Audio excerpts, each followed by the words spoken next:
ko e toɓoli jippinoɗe e leydi Sénégal ha tengti e falde Kanel, Daouda Moussa Dia, premier questeur à l'Assemblée nationale, maire mo Horkodiéré, wondude Samba Ndiobenna Ka ɓorni paɗe mumen tindade toon to Fouta e nder falde Kanel. Taw noon ko e yamirore horejo leydi ndi Macky Sall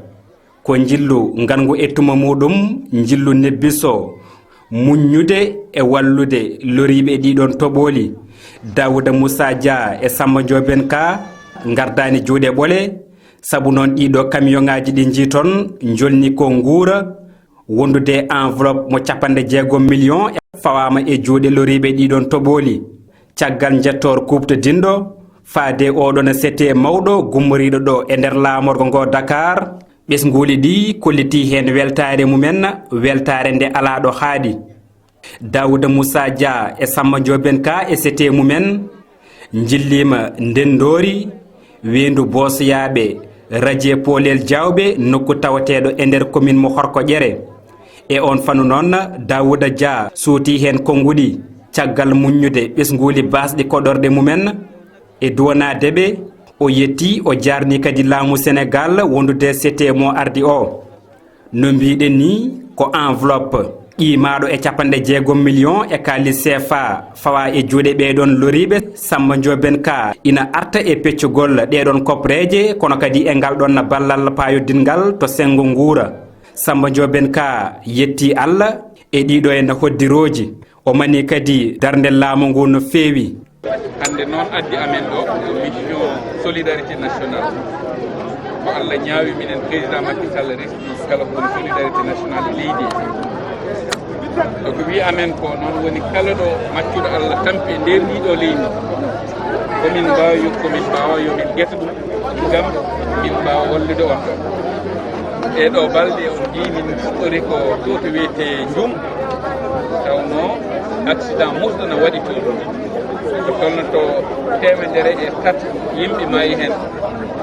e ko tolnoto 13 yimɓe maayi hen e aussi ko tolnoto 33 gañi hen gañoɗo musɗe. ɓen ɗon sankiɓe min ndonimoɓe e inde président Macky Sall, min ñaganimoɓe Allah yo toon ɓe ndondi ɓuranɓe to gayɓe gimmi, mais koɓe goppi koɗo aussi Allah tagi hen ɗumgo mum watta barke koɓe gooti. E nder ɗum aussi ne président Macky Sall ƴefti goto mabɓe foof cankaraɗo woodi ballitari ne walluma jaaluma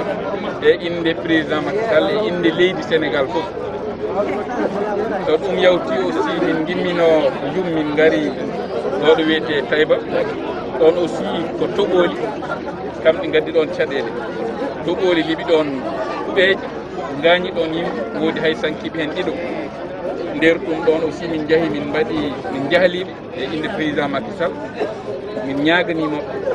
e min mbaɗi aussi constaté ɗe gandanɗa caɗele ɗe on ɓe goni e min ñaago mbaɗa komin wawi gam ɗum ɗon wawa safrade. ɗo ɗo gonɗen noon hande heɗen e wendu Bosoyaɓe ɗo aussi toɓoli ɗi gaddi ɗo caɗele kew liɓi ɗo won hen touri. E nder ɗum noon min mbaɗi tour o e gouverneur e préfet e sous-préfet en ɗo, e au passage ɓe jettanmi no fewi e darde mabɓe, par ce que noon soɓe ngalano ɗo mbiɗo huuɗi ɗum ɗo ma ɗum ɓesdu muuji, wadde min jettat gouverneur en e préfet e sous-préfet gendarmerie goto mabɓe foof ko foti ko wadde wetin hen kanƴi mbawa ɗum gam wadde soulager population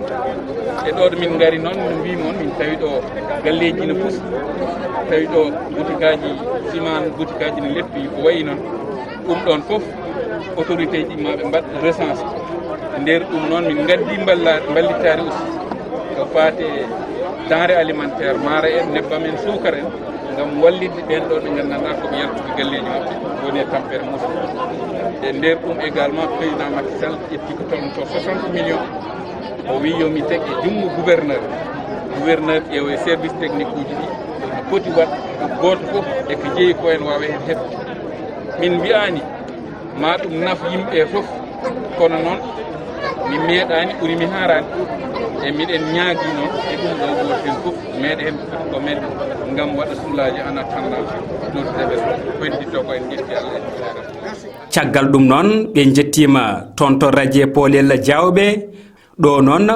ko waameji bonnigol ɗon laawol tawategol e natirde wuro ngo ko waameji gummotoɗi toon to nokku sangre taƴata oɗon radio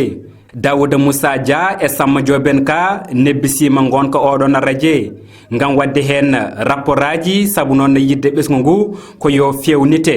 ko ɗo noon haaɗi jillu Samba Dioben ka e Dawuda Moussa Dia e nder falde Kanel ɗum ko caggal toɓoli jippiɗi toon ɓesgu ngu noon holliti hen weltare mawde e yiide ɓiɓɓe mumen